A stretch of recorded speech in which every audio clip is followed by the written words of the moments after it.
Joining us, we're seeing that the bourse is up about 1.25%. Is it in line with how the market expected it to close? That was the call of most market analysts.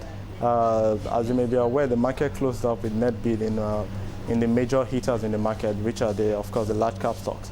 A few of them, the big banks, and so we expected the market to close up.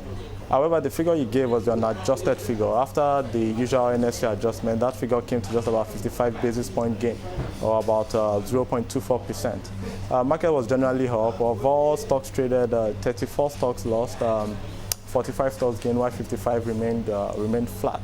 Amongst the top gainers, well, again, the large caps, we had NACO, we had UBA, Ashaka Cement, and Nigerian Bottling Company.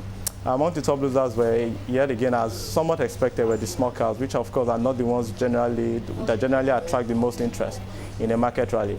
Amongst them there was Leonard, there was Presco. So what we generally saw in the market today was a continuation of the tamed rally we've seen for the better part of the year. Well, we didn't really see profit takers in the market this week. Why is that? I think the profit takers are in. But of course, those fundamental investors, as you're aware, aside the attractive fundamentals of key companies in the market, there is also, we are right now in a monetary environment that has been hit greatly. So you have this abundance of liquidity, and that liquidity must go somewhere. I mean, if you take your money to a bank, it's going to give you probably for money 3 months and above, you could be looking at less than 14% even. So I mean, when you look at that and you look at the company that could give you more value in terms of return on equity, so what we think is even the fundamental investors far outweigh the profit takers in the market right now. Even though that hasn't snowballed into an aggressive rally, we think what we see right now, the term rally we see right now, may continue for some time today. Another factor that may be taking a play is the asset management company bill, which from all indications may pass soon. If that does pass, that almost immediately cuts out a major source of supply of shares into the market.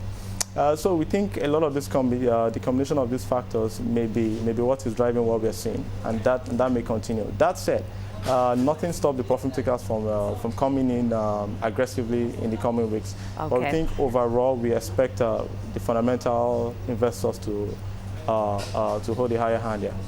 Well, some of this news coming out of Nigeria is that the court has ruled that the Nigerian leader, Umaru Yar'Adua, is not obliged to transfer power, but he has also ruled that the vice president could not assume the role of acting president in the country. What has the impact of this political uncertainty been like on the capital as well as the currency market there?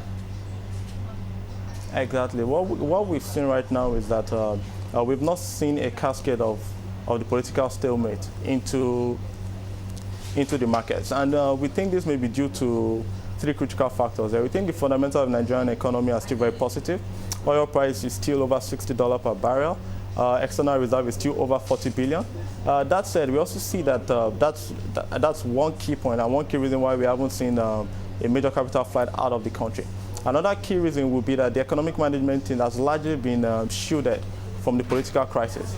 And what we've seen is a general rally around the vice president. So that has provided stability with respect to economic management. A third factor would be we've not seen it spill over into major security concerns.